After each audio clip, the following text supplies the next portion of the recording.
right, so just after 10 o'clock this morning, the city of Phoenix released a statement about the possibility of a consent decree and an alternative to that, also citing the changes and reforms, many of them going back more than a decade, but also many of them under current interim police chief Michael Sullivan. He joins us now. Chief, first of all, thank you so much for doing this. Hey, Mike, thanks for having me. Let's start with, before we get into the letter, into what was said to the DOJ, let's talk about the changes that have implemented in the Phoenix Police Department. They do go back over a decade, but since you've been in leadership at the Phoenix Police Department, can you cite some of the things and why they are being done in the city of Phoenix? There's a number of things that we've done in the last year. One of the most important, I think, is revamping our use of force policy and making sure that we did this very thoughtfully, incorporated best practices, and then got input from the community as we made what I think is a best-in-class use of force policy as we begin training on it the first quarter of this year. When you look at that use of force policy, I know that it puts you in a situation, because you've been in policing for a very long time. Officer safety plays a big role in that your officers have to know that they can do their jobs and keep themselves and their partners safe. And at the same time, that policy has to be making sure you also protect the community. And that, Mike, that's why we're training everybody before we hold them accountable to this policy, so we can answer all the questions that officers might have. And, this is really about officer safety, community safety, and providing the best service to the citizens of Phoenix. I want to read a quote from you in a recent video. We need to be a self-assessing, self-correcting agency, and that's not just something we say. Do you believe that the Phoenix Police Department is a self-assessing, self-correcting agency? I absolutely believe it. It's all about continuous improvement, and that's been a mantra of mine since I arrived last September, and will continue to be what I drive into this department during my time here. Let's talk a little bit about the statement that was made by the Phoenix Police Department. I'm going to read something from the statement. It said, although the city and PPD welcome additional insight from the DOJ findings report may bring, they are not willing to hand over PPD's continuing reform to a consent decree process that is complicated, expensive, and cedes control to the DOJ, an independent monitor, and a federal judge. That's in the report. Can you explain a little bit that if that were to happen, if a consent decree were to happen, how it then ties your hands and policing leadership hands to make these necessary changes?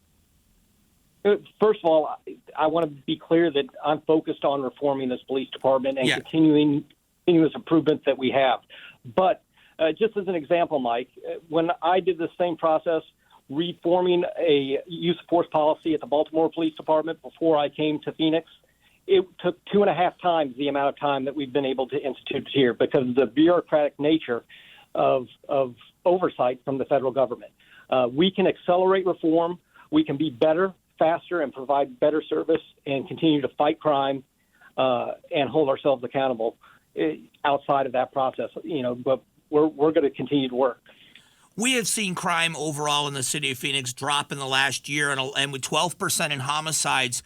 Do you attribute that to your focus in how your crime reduction plan? Do you believe that played a big role in that? Mike, we've seen reductions across the country, but we've seen bigger reduction here than many other places across the country. So I think we're on that national trend. But if we weren't a high-functioning police department, we would have not seen the reductions we've seen over this last year.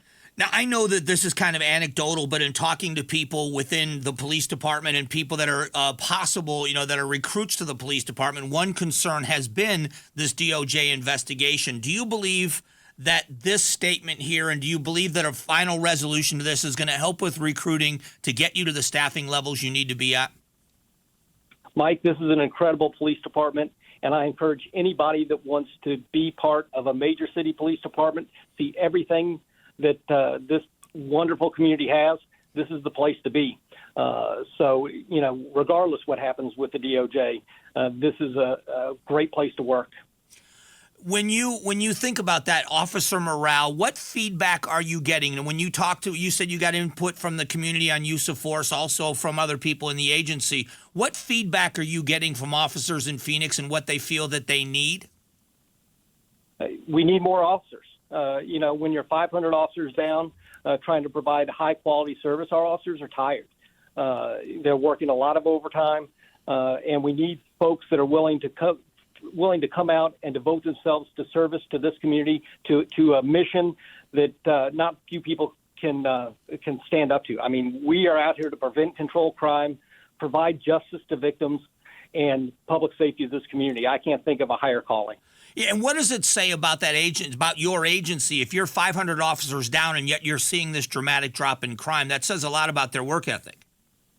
They are devoted every single day. I'm amazed by the work ethic of the officers of the Phoenix Police Department and our professional staff, who put in countless hours to make sure that we do everything we can to keep the citizens of Phoenix safe.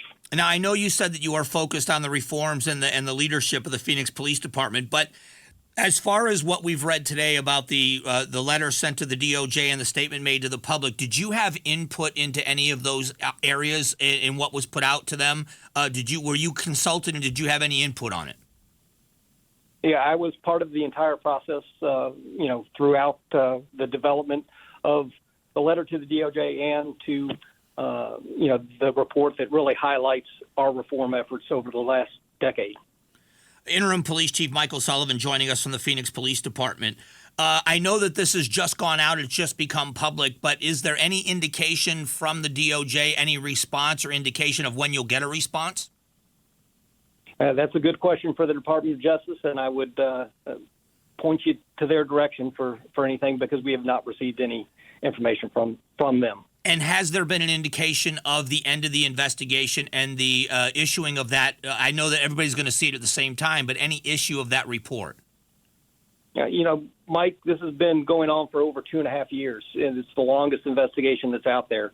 I would think with being provided 8 site visits, over close to 180,000 documents, 22,000 body-worn cameras, 200 hours of ride-alongs, interviews with myself and the city manager, they should have what they need to complete their report. But, we're just looking at what other reports have. But truly, that's a question for the DOJ when the end is going to be here and when we're going to see the next steps in this process.